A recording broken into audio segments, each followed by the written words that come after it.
Good morning my dear student. तो आज बात करते हैं आप लोगों से वृत्तों से संबंधित क्षेत्रफल के बारे में। वृत्त से संबंधित यानी वृत्त का क्षेत्रफल किस तरह से ज्ञात करते हैं तो उसके बारे में आज आप लोगों से बात करेंगे। तो वृत्त का क्षेत्रफल किस तरह से निकालेंगे, वृत्त क्या है, परिधि क्या है, जानते हैं उसके बारे में। ये एक वृत्त हो गया। ये क्या है? एक वृत्त है। वृत्त का केंद्र है ओ। वृत्त का केंद्र क्या है? ओ। वृत्त का केंद्र मान लेंगे कोई भी, ओ मानो, पी मानो, टी मानो, एस मानो, कोई केंद्र का नाम मान लेंगे ओ। उसके नियत दूरी पर एक रेखा घुमा देंगे या नियत दूरी पर बिंदुओं का जो समूह होता है, ये बिंदु हुआ, ये बिंदु का समूह जो होता है उसको मिलाने से जो आकृति बनती है उसको क्या कहते हैं? वृत्त कहते हैं। तो वृत्त वह है जिसकी दूरी क्या हो, सभी बिंदुओं की दूरी, ये बिंदुओं का एक समूह है और इसकी दूरी एक बिंदु से, एक नियत बिंदु से क्या हो, एक बिंदु से नियत दूरी पर हो तो उसको क्या कहेंगे? वृत्त कहेंगे। तो यहाँ से ये हो गया वृत्त। तो वृत्त के केंद्र और परिधि के बीच की जो दूरी होती है, वृत्त के केंद्र और परिधि के बीच की जो दूरी होती है, यहाँ से लेके यहाँ तक की दूरी को कहते हैं त्रिज्या। क्या कहेंगे उसको? त्रिज्या कहेंगे। और ए से बी तक केंद्र से होती हुई जो रेखा जाती है यानी सबसे लंबी जीवा को क्या कहते हैं? वृत्त का व्यास कहते हैं। सबसे लंबी जीवा को क्या कहते हैं? वृत्त का व्यास कहते हैं। ए से बी तक जो है ये सबसे लंबी जीवा है जो वृत्त के केंद्र से होकर जाती है, जिसे वृत्त का क्या कहते हैं? व्यास कहते हैं। अब व्यास क्या है? तो वृत्त की सबसे लंबी जीवा। जीवा क्या है तो इसके बारे में जानेंगे। जीवा क्या है? जीवा वह है जो वृत्त के परिधि को दो बिंदुओं पर प्रतिच्छेद करती है यानी उसको मिलाती है। तो यहाँ से लेके यहाँ तक जो मिलाती है वो क्या हो गया? जीवा हो गया। और इसके बाद जो जीवा खींचेंगे वो वृत्त के व्यास से क्या होगा? छोटा होगा। यानी सबसे लंबी जीवा को क्या कहते हैं? वृत्त का व्यास कहते हैं। और इसको ओ से पी तक क्या हो गया? त्रिज्या हो गया। यानी दो त्रिज्या मिला के ये हो गया वृत्त का क्या? व्यास हो गया। यहाँ से यहाँ एक त्रिज्या और यहाँ से यहाँ एक त्रिज्या, तो क्या हो गया? वृत्त का व्यास हो गया। तो यहीं पर d बराबर सूत्र निकलेगा, व्यास बराबर 2r। d बराबर क्या? 2r और r बराबर d/2। मतलब व्यास जो होता है वो त्रिज्या का 2 गुना होता है और त्रिज्या जो होता है वह व्यास का आधा होता है। तो पहला वृत्त की परिधि, वृत्त की परिधि बराबर सूत्र होता है 2πr। वृत्त की परिधि, ये परिधि हो गया। यहाँ से पूरा ए बिंदु से चलना शुरू करेंगे, इसके किनारे किनारे जाते हुए फिर ए बिंदु पर आ जाएंगे तो एक चक्कर लगाने में जितना दूरी तय किए उसको क्या कहेंगे? वृत्त की परिधि कहेंगे।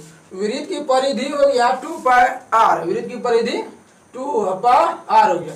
वृत्त की परिधि अब पाई डी, अगर डी मालूम रहेगा तो पाई डी वाला सूत्र लगाएंगे और आर मालूम रहेगा तो आर बराबर सूत्र लगाएंगे, आर वाला सूत्र लगाएंगे। वृत्त का व्यास होता है परिधि बटा पाई। अगर वृत्त की परिधि मालूम है और व्यास निकालना है तो परिधि में पाई से क्या करेंगे? डिवाइड करेंगे यानी भाग करेंगे तो क्या निकलेगा? व्यास निकलेगा। अगर व्यास मालूम है, त्रिज्या निकालना है तो वृत्त की त्रिज्या निकालना है तो व्यास में क्या करेंगे? 2 से भाग कर देंगे। तो वृत्त की त्रिज्या बराबर यानी r बराबर हो गया d/2। अगर त्रिज्या मालूम है, वृत्त का व्यास ज्ञात करना है तो वृत्त का व्यास बराबर यानी d बराबर हो जाएगा 2r। d बराबर 2r। इससे पहले ही बोले ये त्रिज्या जो है व्यास का क्या है? आधा है। अब व्यास जो है त्रिज्या का क्या है? 2 गुना है। अब है वृत्त का क्षेत्रफल। वृत्त का क्षेत्रफल बराबर सूत्र होता है πr²। क्षेत्रफल उसको कहते हैं इसके अंदर जितना क्षेत्र आता है, परिधि को मिला के ये क्षेत्र जितना आ रहा है, परिधि के अंदर जितना क्षेत्र आता है उसको क्या कहते हैं? क्षेत्रफल। तो क्षेत्रफल बराबर सूत्र हो जाता है वृत्त का क्षेत्रफल बराबर πr²। अर्धवृत्त का क्षेत्रफल, तो वृत्त का जब πr² क्षेत्रफल हो गया तो अर्धवृत्त का क्या होगा? तो वृत्त के क्षेत्रफल का आधा। अर्धवृत्त का क्षेत्रफल 1/2 πr²। उसके बाद वृत्त के चतुर्थांश का क्षेत्रफल, मतलब चतुर्थांश मतलब होता है 1/4 भाग।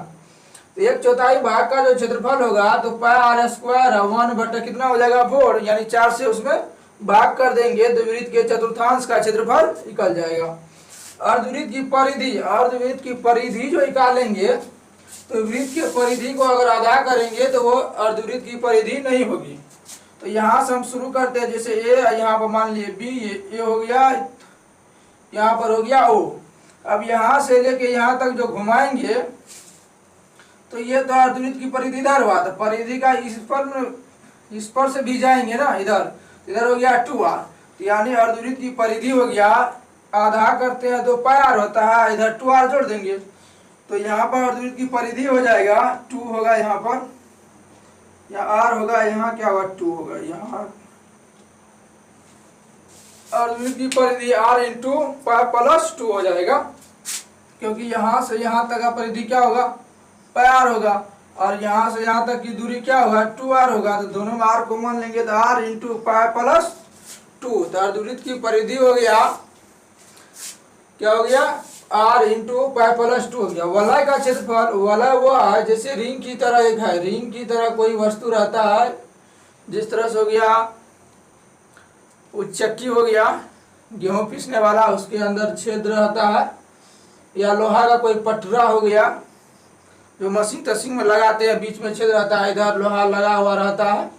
तो अगर उसका क्षेत्रफल निकालेंगे तो पहले बड़े वृत्त यानी यहाँ से लेके यहाँ तक की त्रिज्या, यहाँ से लेके कहाँ से ओ से लेके पी तक की त्रिज्या, ये ओ है, यहाँ से पी तक की त्रिज्या, यहाँ से यहाँ तक की त्रिज्या, और यहाँ से यहाँ तक की। इसमें दो गो वृत्त है, एक वृत्त है ओ से पी है, दूसरा वृत्त है ओ से एस। ओ से एस अलग है और ओ से पी क्या है अलग है। तो यहाँ से पूरा निकालेंगे वृत्त का क्षेत्रफल है, फिर ये वृत्त का क्षेत्रफल क्या करेंगे घटा देंगे, तो वही हो जाएगा क्या वलय का क्षेत्रफल। तो वलय का क्षेत्रफल पाई आर स्क्वायर यानी capital R square minus pi R small R का स्क्वायर हो गया। तो दोनों में पाई है तो पाई क्या किए कॉमन ले लिए, pi into R square minus R square, ये होगा pi into R minus R into R plus R, pi into R minus R into R plus R, क्योंकि A square minus B square बराबर formula पहले से ही तुम लोग को पता होगा, A square minus B square बराबर A minus B into A plus B. इसके आगे अभी पढ़ेंगे हम लोग त्रिज्यीय खंड और वृत्तखंडों का क्षेत्रफल, त्रिज्यीय खंड और वृत्तखंडों का क्षेत्रफल पढ़ेंगे इससे आगे।